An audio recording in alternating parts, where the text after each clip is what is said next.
O mga kaibigan, kamusta na ba? Ito na naman si Channel Reds. Nangungulit na naman. Teka, ito ang balita na. Pero hindi to kay Diwata ha. Babalik pa ba si Isko Moreno sa politika? Alam kong siguradong na-miss nyo na siya. Pero ang tanong, teka, wag ka mag-alala, artista pa rin siya. Pagod ka na ba sa isyong politika? Sa pogo na pabida-bida, hindi na talaga nakakasaya. Sabilihing pang misyo ang tirada o gedli na lang muna. Pilipinas, gigira sa China. Ang tanong, sasama ka ba? Yung mga nagmamadali, dyan o baka mauna ka pa magtago sa gedli o sa bangketa. O wag nang maingay ha. Teka muna, may gagawin tayo. Sorbetes to. Sorbetes yan. Sorbetes, survey ng mga marites. Ayan, pag-uusapan natin ngayong araw kung gusto ba nilang bumalik si Isko Moreno sa politika. Ang tanong, anong posisyon ngayong eleksyong 2025 ang gusto nila? At ano ang kanilang maging opinion? Respetuhin natin yan. Kaya patuloy na tayo sa pagbabalita. Ito si Channel Reds, tirada na! Yeah. Team at 17. Damn.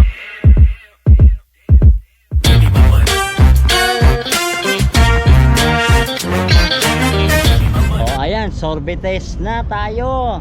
Bisitahin natin itong mga babae na nandito. Kausapin natin kung anong opinion nila dito. Respetuhin natin kung anong sasabihin nila. Basta importante itatanong natin ngayong election 2025. Payag ka ba na bumalik si Isko Moreno sa politika? Anong posisyon ang gusto mo? At bakit naman?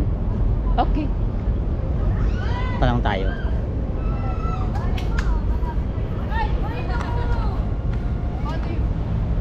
Mga ate, pwede magtanong? Survey lang to. Okay lang ba? Sa vlog? Okay. Anong school kayo? Natatawa na sila. Mga marites to eh. Ang tawag kasi dito sa ginagawa ko ngayon, survey test. Okay. Uy, dito ka. Oo.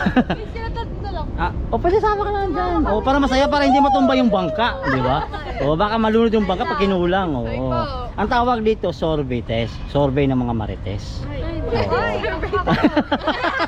na po. Sige. Simulan ko na kasi may pasok pa yata kayo. Wala po. Matanong ko lang, anong masasabi sa Arroceros Park? Ay, perfect. Parang lalim nung hi. Hi. Refreshing. Ang lamig. Di po gaano kainit dito compare po sa nakakawala naman. So hindi maga sa aircon. Perfect. Nakaka-unwind. Maganda yung unwind. Ito yung tanong ko. Ang tanong ko dito, political kasi to.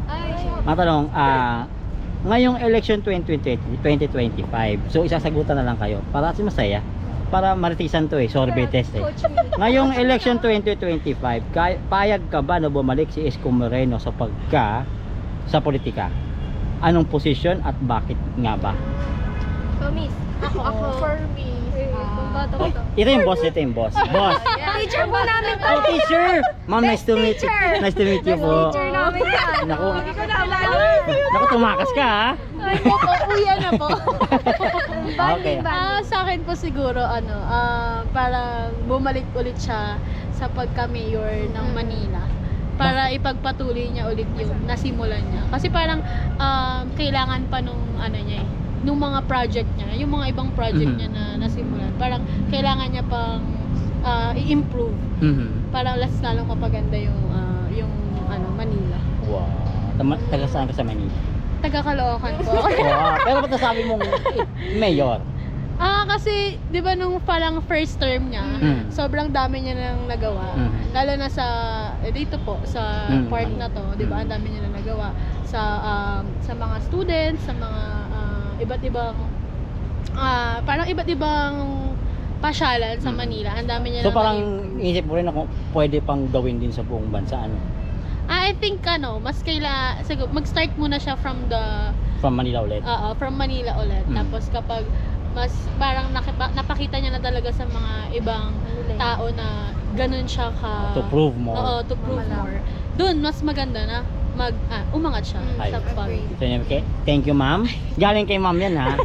Sa ngayon sa estudyante naman. Hindi po ko kontra 100%. Wala kang kontra. Wala na akong kontra. Copy paste. Madaya naman ata akong copy paste. Gusto ko marinig yung part mo. Wow! Kasi mas maganda kilay nito. Kita. Hindi, I swear. Pala nang lalaban na I need your opinion. Opinion lang. Ayun po, ayun po, ang dami na po kasing nakapansin din na na madami na rin Saan ang po gusto siyang- mong posisyon sa May 2025? mayor din po kasi yun po doon po talaga siya nag-start tsaka nakilala din. Ayaw mag-chairman? Joke lang. Mayor, bakit? Ayun po kasi Kuya, on the spot ako. Hindi naman. At least opinion mo. Nirespeto natin yung opinion mo, di ba? Kasi ang dami niya na po talaga nagawang pasyalan dito na nag-enjoy po yung mga iba't ibang Pilipino, hindi lang po mga Manileños, ganun. Tapos wala, napaka-welcoming po talaga naman. Gusto ko yung iba't ibang mga Pilipino. Kasama na isda doon. Ano? Iba yun. Mga nandito sa Manila Bay, ganyan. Welcome po sila dito. Grabe yung tawa ni ate. Ano? Ay, pinapatawa ko lang kayo. Ha? Gusto ko yung mga opinion marinig na sa Ito, Chinita po. Oh, ito muna tayo. Oh, ang tanong. Oh, yun pa rin yung tanong. Tapos yung isang ano doon, legal ba dokumento mo?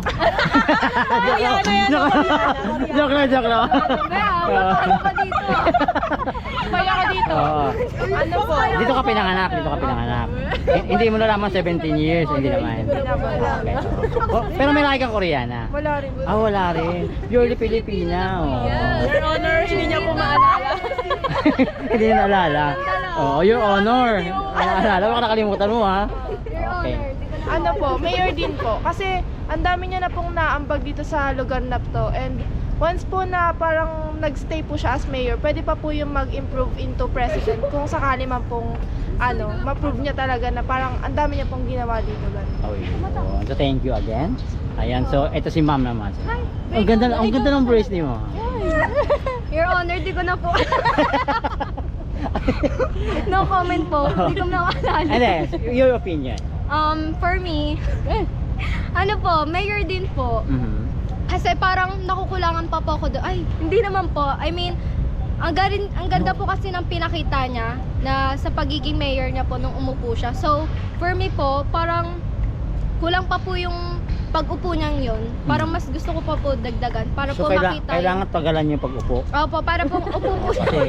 Kasi parang kulang din yung pag-upo. Paano pa pag-upo ba? Nakatagilid, naka-di-4, ano ba? Ganyan. Iba din yun Gusto ko yan Basta po mayor po siya ulit para po makitaan pa po siya ng kung ano pa po yung gusto niya improve dito sa Manila. Tas pag nakitaan naman po siya ng mga tao ng more improvement, yung napapaganda niya po yung Pilipinas. Eh di siguro po kung tatakbo po siya sa future na president, eh di makikita po natin. Wow. So may kanta yan, piliin mo ang Ang pili. Anyway, gusto ko yung pag-upo Tagalan yung pag-upo. Ma'am, wala ka, hindi mo narinig. Ang sinabi niya, may sinabi siya. Tagalan daw ang pag-upo ni Yorme. So, kawawa naman yung put nun. Wow, gusto ko yung gano'n. Anyway, thank you sa opinion nyo. Ako po si Channel Reds. Ayan, mapapaload din po sa YouTube mamaya. Yeah. Team at 17. O ayan, napakinggan nyo kanina yung opinion ng ating mga kaibigan na from Caloocan. So anyway, ikot tayo kasi hanggang 5 lang po itong Arroceros mga boss. Ayun, so hanggang 5 PM lang po itong Arroceros Park na nagbubukas. So sa ngayon, yun na muna yung ginawa natin kasi inikot ko itong aking baby boy. Ayan. Doon sa gate. Yan ang baby. Doon oh.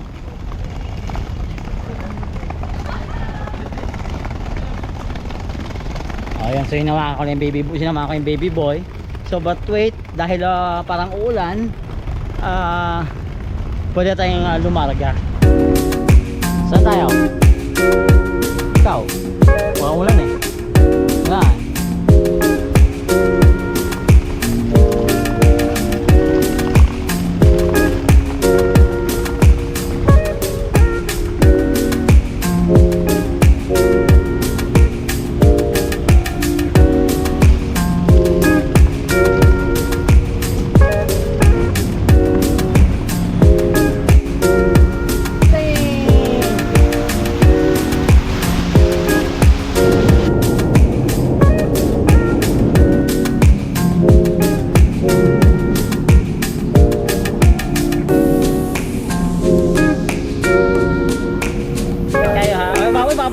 oh.